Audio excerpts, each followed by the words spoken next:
Okay, back with the Marantz 2275. I'm going to try to get to the tone controls.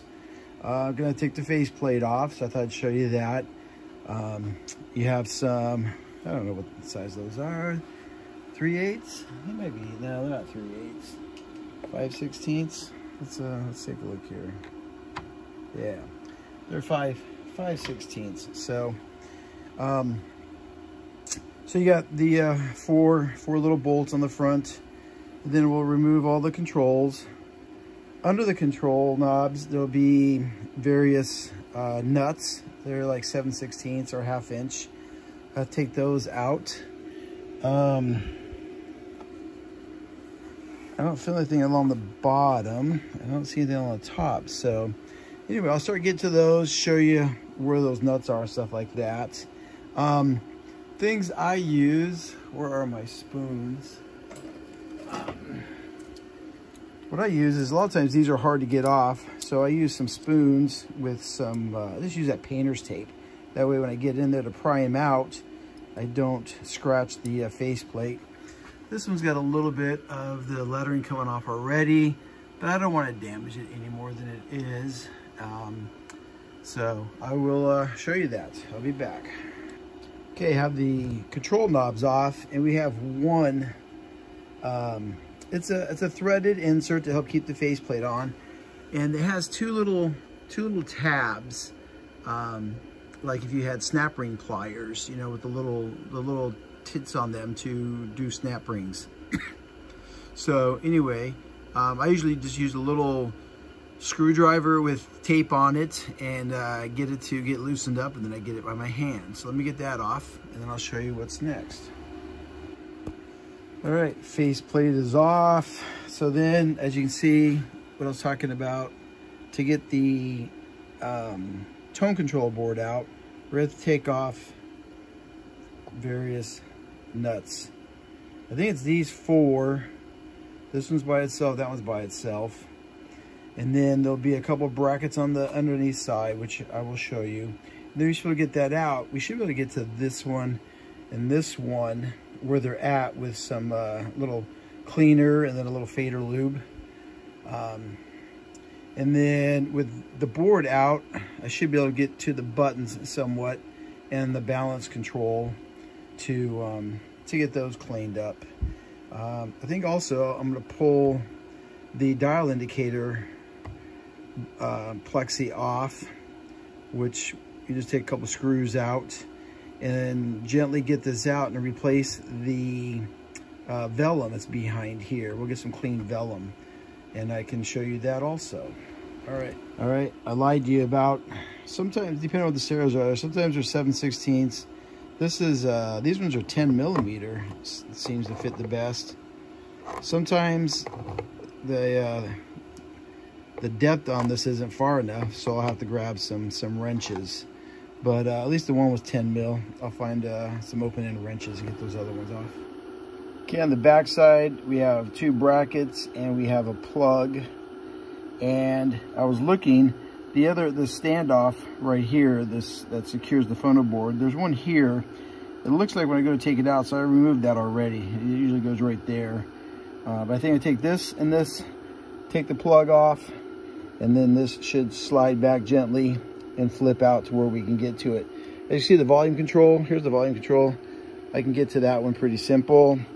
Our selector board, we can get to that pretty simple. Get that all cleaned up. Get rid of any static and crackling noise that comes with those things being dirty. All right, here's our tone control board out, so we can get to it. Can replace some caps. If I have the correct replacements for these tantalums, I will get rid of those.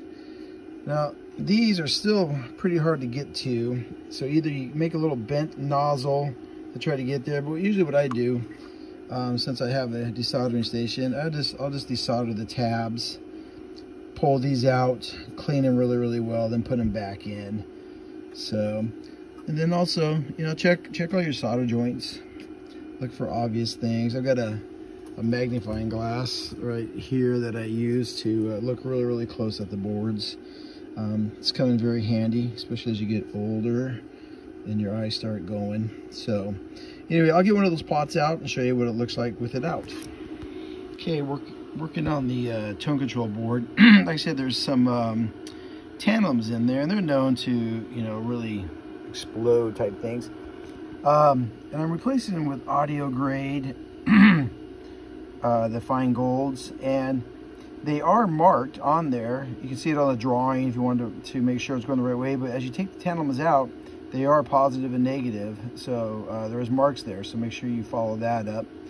I replaced the two 4.7s with a couple WEMAs. Really nice WEMA caps there. And then I'm doing the other section there with the fine gold audio grade Nichicon capacitors. Okay, back on the tone board. Just wanted to show, you know, you can get these pots out. Just, especially if you have a desoldering station. You just want to make sure you don't get the pads lifted and stuff. If you have solder wick, you can try that also. I just, you know, I like my desoldering station because I do lots of work on these boards, pinballs, stuff like that. So, but you can get it now. I can get right in, and a little contact cleaner, and then some fader lube. And then I can measure it out, make sure it's working properly, and then put it back in. And it just makes it a lot easier than trying to bend and get underneath these. And just to make sure you do it right. It took me, what, all of 30 seconds to get that part out. So, all right, see ya. Okay, so I have the dial indicator off because I wanted to change that vellum. See, there's the old vellum paper, which diffuses the lights as they shine out. And here's some new vellum paper that I'll cut the size and put on the back of the dial plate. That'll brighten it up a little bit, because staying with incandescent bulbs on this one, no LEDs. And so yeah, I'll show you what it looks like. Oh, you can just buy this stuff. I bought a notebook of it off of Amazon. I can't remember, it was pretty cheap, like 11, 12 bucks or something like that for I think it's 49 pound, 50 pounds, something like that, white vellum, and it works really well. I've done a few receivers already, and I really like the way it looks. So don't buy the things off eBay where you get like 2 little things for $7, $8 when you can buy 100 sheets for a lot cheaper price and do multiple receivers. So all right, just a tip there. Here it is all back together. Like I said, just with the incandescents. So, and I got a lot of light behind me too, so it might not be showing up really well, but she looks really nice. I'll take a picture of it a little bit darker, send it to the gentleman, and see if maybe he wants to go LEDs instead. I've done both.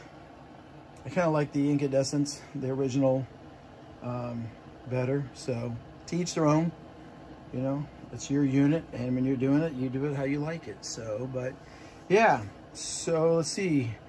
Amplifiers are redone. Power supply's done. Phono board's done. Tone control board is all done. Volume control, selector. I didn't show these switches. They're kind of a pain in the butt. So when you have that tone board out, you'll see there's a thin metal plate, and there's some screws that hold that metal plate in there. And it takes a little while, and I'm trying to get done, so I stopped doing some filming. But you take those screws and you finagle that little plate out. It's kind of like, I don't know if it's a protection plate. I'm not really sure what it's for. It's really thin.